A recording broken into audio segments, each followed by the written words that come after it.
नमस्कार दोस्तों, redbookastro.com के इस YouTube चैनल पर आपका स्वागत है।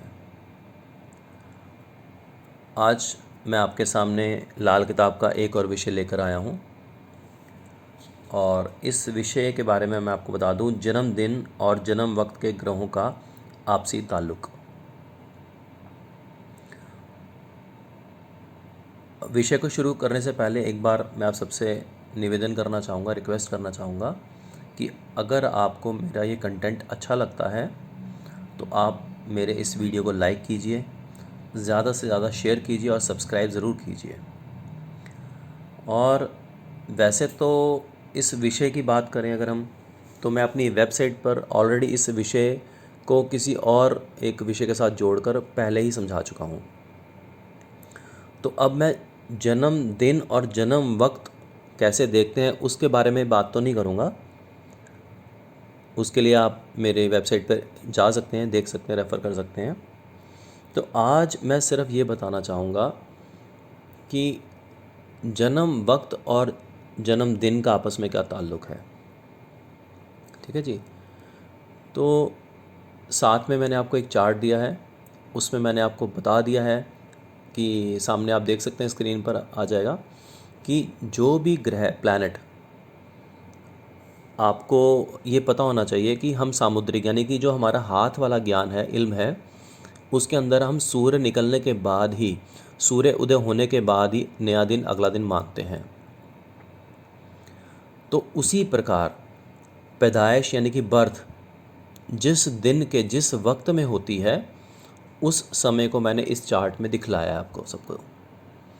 अगर बृहस्पति ग्रह कैसे बनेगा आपका, अगर सुबह 6 बजे से 8 बजे के बीच का जन्म है, क्योंकि देखिए सूर्य उदय से 2 घंटे का समय माना जाता है।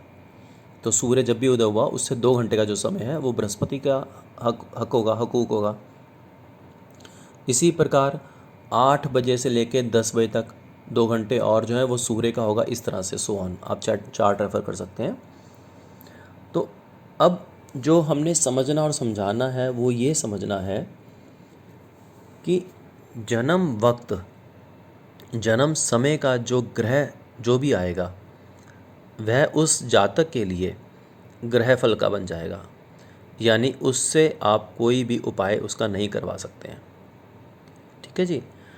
और जिस दिन की पैदाइश है, जिस दिन की पैदाइश है उस शख्स की, उसका जो भी मालिक प्लैनेट निकलेगा, आप उसको राशि फल का मान लीजिए। ठीक है जी। लाल किताब में इस चीज़ के लिए एक लाइन लिखी है, जन्मदिन के ग्रह को गिनते हैं। क्या गिनते हैं? किस्मत के ग्रह को जगाने वाले ग्रह का पक्का घर। ध्यान दीजिए, पक्का घर। ठीक है जी। अब इसे आप राशिफल भी कह सकते हैं, यानी जिसका उपाय हो सकता है।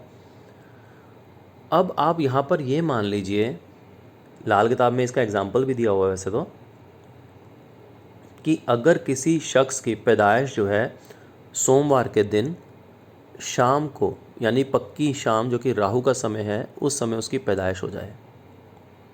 अब जन्म वक्त का ग्रह क्या निकला? राहु।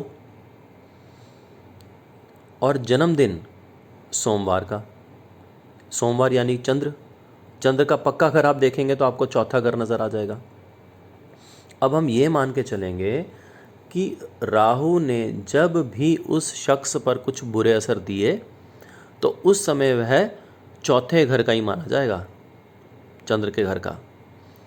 अब अमूमन अक्सर ये ग्रह उस घर में आके बुरे फल नहीं देता, लेकिन अगर दे भी दे, रिश्तेदारों के संबंधित कोई दिक्कत आ जाए, है ना, इस तरह से कुछ भी, तो उस समय में आपको राहु का जो है परेशानी अगर आपको समझ आ जाए तो आपने उपाय क्या करना है? आप चंद्र चौथे घर के उपाय करेंगे, यानी कि आप क्या करेंगे? चंद्र को उपाय के द्वारा नेक कर लेंगे ताकि आपको उन समस्याओं से छुटकारा, निजात मिल जाए। ठीक है जी। तो दूसरा भी चार्ट मैंने आपके सामने रख दिया है, जिसमें मैंने बताया है कि कौन सा ग्रह, ठीक है ना, यानी कि देखिए जिस वक्त उसकी पैदाइश हुई, यानी कि कौन से ग्रह का कौन सा पक्का घर है, उसके भी मैंने आपको तालिका सामने दे दी है। जैसे बृहस्पति और उसका दिन क्या है? गुरुवार, तो कुंडली का खाना नंबर 9 मानेंगे उसके लिए। सूर्य के लिए इतवार यानी कि खाना नंबर 1 पक्का घर मानेंगे उसका, ये आपको ऑलरेडी सबको मालूम ही होगा। अब ऐसे में एक और एग्जांपल ले लेते हैं कि सपोज़ कीजिए किसी का जन्म वक्त तो शनि का हो, तो शनि का उपाय आप नहीं कर सकते, वह ग्रहफल का बन जाएगा। अब ऐसे में अगर उस व्यक्ति का जन्म इतवार का हो तो हमें मालूम है सूर्य, और सूर्य का पक्का घर 1। अब हम इससे सूर्य को हम नेक कर लेंगे ताकि हम शनि के उस घर के बुरे प्रभावों से बच सकें। ठीक है जी। अब यहाँ पर अगर आप इस तालिका को देखेंगे जहाँ पर मैंने आपको ग्रह दिए हैं, दिन दिए हैं और कुंडली दी है, वहाँ पर आपको 2, 5, 8, 11 ये घर नहीं नज़र आएंगे। ठीक है जी। अब इन घरों को इनमें क्यों नहीं लिया गया है ना, तो इसके साथ ही लाल किताब ने नीचे एक बहुत ही मतलब अच्छी लाइन लिखी है। खाना नंबर 2 को हम धर्म स्थान मानते हैं। ठीक है जी, जहाँ पर सब ग्रह अपना अपना असर देते हैं। ठीक है जी। और 5वां घर जो है वो आइंदा औलाद यानी फ्यूचर का भी है और औलाद का भी है। यहाँ पर कोई घर उच्च नहीं होता, कोई घर नीच नहीं होता, है ना। इसी प्रकार 8वां स्थान मारक स्थान, ठीक है जी, मृत्यु स्थान, दुनिया से बाहर का स्थान माना जाता है, और यहाँ पर कोई भी ग्रह जो है उच्च नहीं होता। 11वां स्थान को धर्म दरबार बोला गया है। ठीक है, यानी कि दुनिया के अंदर का, और इसे इंसाफ करने की जगह कहा जाता है। तो इस लिस्ट में आपको ये 2, 5, 8 और 11 नहीं नज़र आएंगे। ठीक है जी। तो मुझे लगता है कि मैं अपने विषय को समझाने में सफल रहा हूँगा। फिर भी अगर कोई इसमें आपको टेक्निकल दिक्कत नज़र आए या कुछ कमी नज़र आए तो आप नीचे कमेंट बॉक्स में कमेंट कर सकते हैं। मैं उसे और तफसील से समझाने की कोशिश करूँगा। धन्यवाद।